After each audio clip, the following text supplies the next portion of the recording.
Գառնիկ Դանիելյան։ Հարցս ուղղված է Նիկոլ Փաշինյանին, բայց կոչ եմ անում սադրանքներին չտրվել, հանգիստ, հավասարակշռված, հանդարտ պատասխանել իմ հարցերին։ Հարցս հետևյալն է, պարոն Փաշինյան,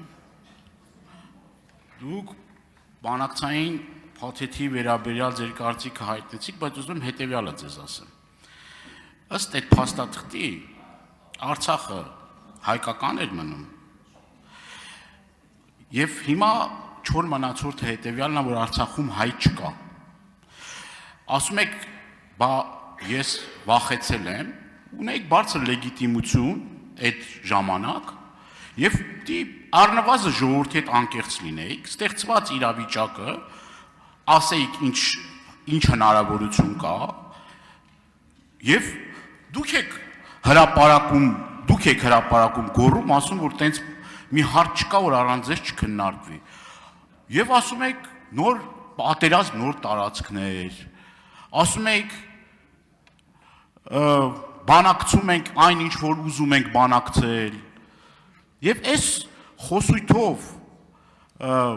ամբողջ այդ ժամանակահատվածը հանդես եք գալիս։ Վերջում եղավ աղետալի մի պատերազմ, եւ գործընկերս ճիշտ ասեց, պատերազմից հետո էլ ասում եք Շուշի եւ Հադրութ դեօկուպացիա, դրա մասին եք խոսում։ Եվ դուք որպես ոչ թե որպես պարզ Հայաստանի Հանրապետության քաղաքացի, այլ որպես Հայաստանի Հանրապետության վարչապետ, պարտավոր եք այդ ռիսկերը գնահատեիք։ Պարտավոր եք ստեղծված իրավիճակում ճիշտ վերլուծություն անելու, հնարավորությունները գնահատելու եւ ինչքան էլ որ ցավոտ լիներ, այդ ցավոտ հարցերին պատասխանելու։ Դուք սովորական պարզ քաղաքացի չէիք։ Դուք Հայաստանի Հանրապետության վարչապետն էիք, եւ պատերազմից առաջ, եւ պատերազմից հետո։ Եվ այս հարցերի պատասխանը դուք տակ, մեր ժողովրդին, ինչքան էլ ձեր համար Իդեպ ձեր դիմացի դրոշը ուղեք թարս է դրած։ Հարցին կպատասխանի վարչապետ Նիկոլ Փաշինյանը։ Պարոն Դանիելյան, լուր ունեմ ձեզ համար, ես արդեն ձեր հարցին պատասխանեցի եւ 5 տարուց ավել է ես այդ հարցին պատասխանում եմ։ Ըստ էության ձեր տված հարցերից չկա, որ ես նախկինում արդեն չեմ պատասխանել։ Ես բոլոր հարցերին պատասխանել եմ։ Ես հիմա կարող եմ ասել կոնկրետ հղումներ անել ազգային ժողովի, բայց ամենալավ հղման տեղը քննիչ հանձնաժողովի հրապարակային ելույթն է։ Հիմա որ ձեր հարցին պատասխան կարդում եմ 2018 թվականի ապրիլի 17-ին Սերժ Սարգսյանի հայտարարությունը։ Այս առումով մենք դաս առաջին պետք է համարենք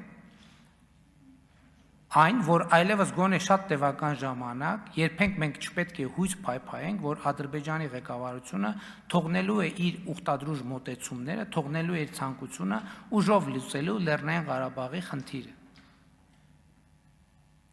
Երկրորդը, նույն հայտարարության մեջ, որ բանակցային գործընթացը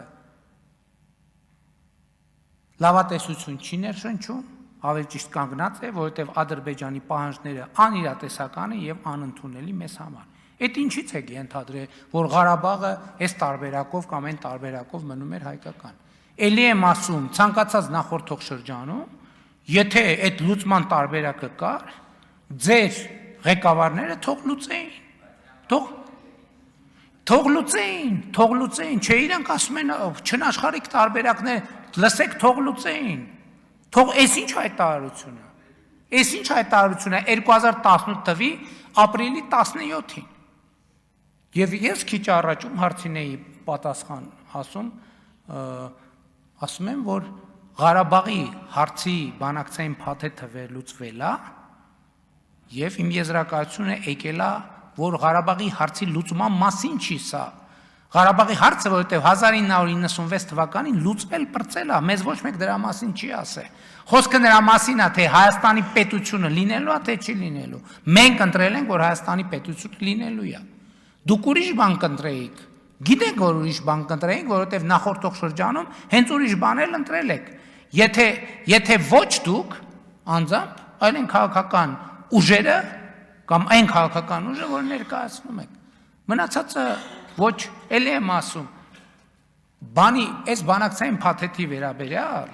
դուք Գործնականում ես համոզվեցի եւս մեկ անգամ նոր հարց չեք կարող տալ,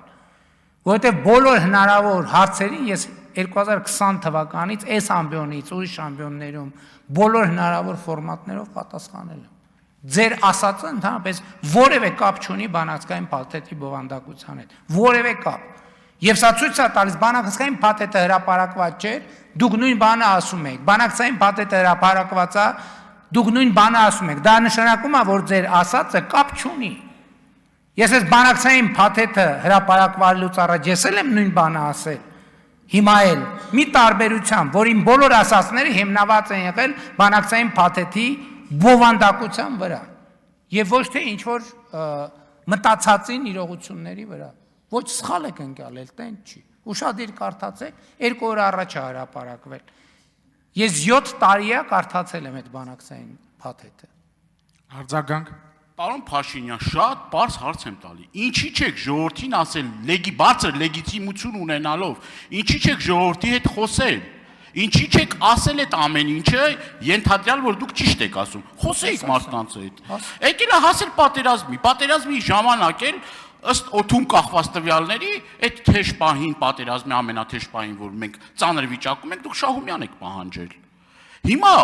դուք պիտի գնահատեիք, մենք ինչքան ռեսուրս ունեինք, ինչքան հնարավորություն ունեինք, ինչքան զինտեխնիկա ունեինք, ինչքան կարողականություն ունեինք։ Այդ գնահատողը դուք եւ ձեր ղեկավարած կառավարությունը պետք է այդ գնահատականները տար։ Ինչ եք գցում նախկինների վրա։ Լավ, նախկինները սխալներ են արել, միգուցե նաեւ մեր երազանքների փաստաթուղթը չի եղել նախկինների փաստաթուղթը, բայց ի վերջո դուք կրում եք պատասխանատվություն, դուք եք եղել Հայաստանի Հանրապետության վարչապետը եւ վերջում աշխարհում չկարգավորված տասնյակ չկարգավորված հարցեր կան։ Մերձդնեստր,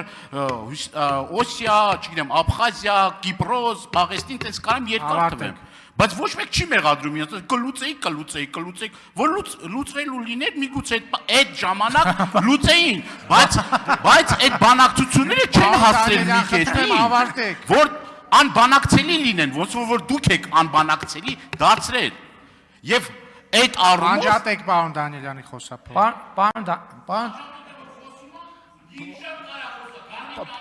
Պարոն Դանիելյան, մի գոռացեք տեղից, խնդրեմ պարոն վարչապետ։ Պարոն Դանիելյան, դուք ձեր հարցին ըստեյության պատասխանեցիք։ Իս ժողովրդի հետ այդ թեմայով չեմ խոսել, որովհետև նոր ասում էի, որ 2019-ից հետո բա ինչ են կարել։ Ուզեցել ենք հասկանալ, բովանդակությունը խորանալ, որ դա պարզ հարց չի։ Լևոն Տեր-Պետրոսյանն էր ժամանակին ասում էր, այս հարցին փորձագետի մակարդակով տիրապետում է 4 հոգի,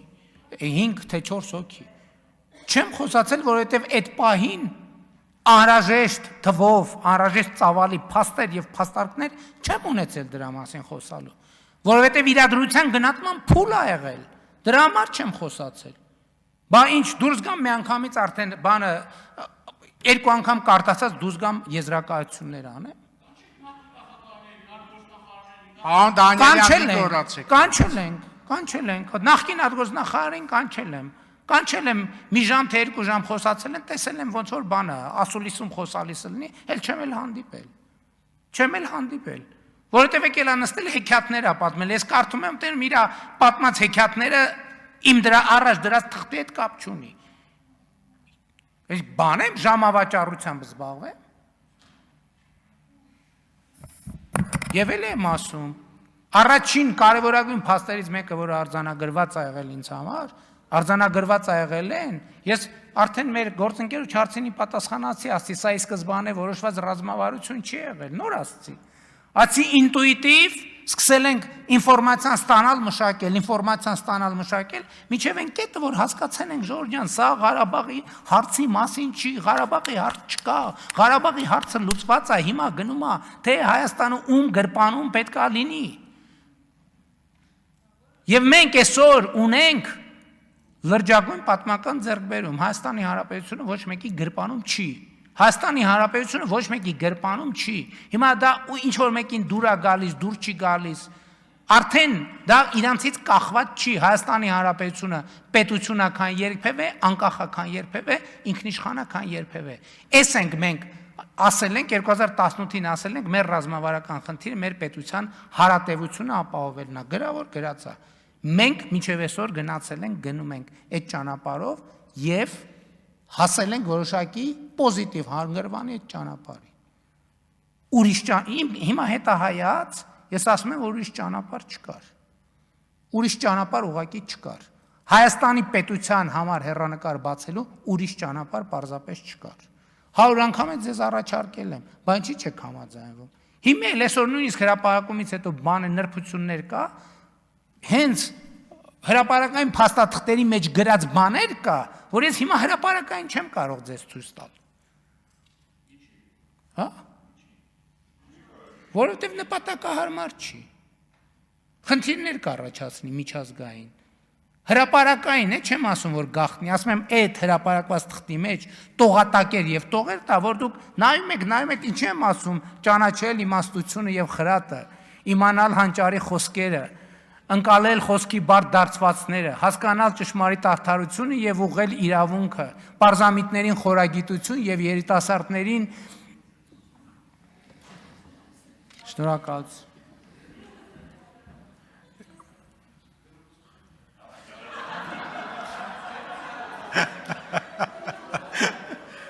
Լուսինե Բադալյան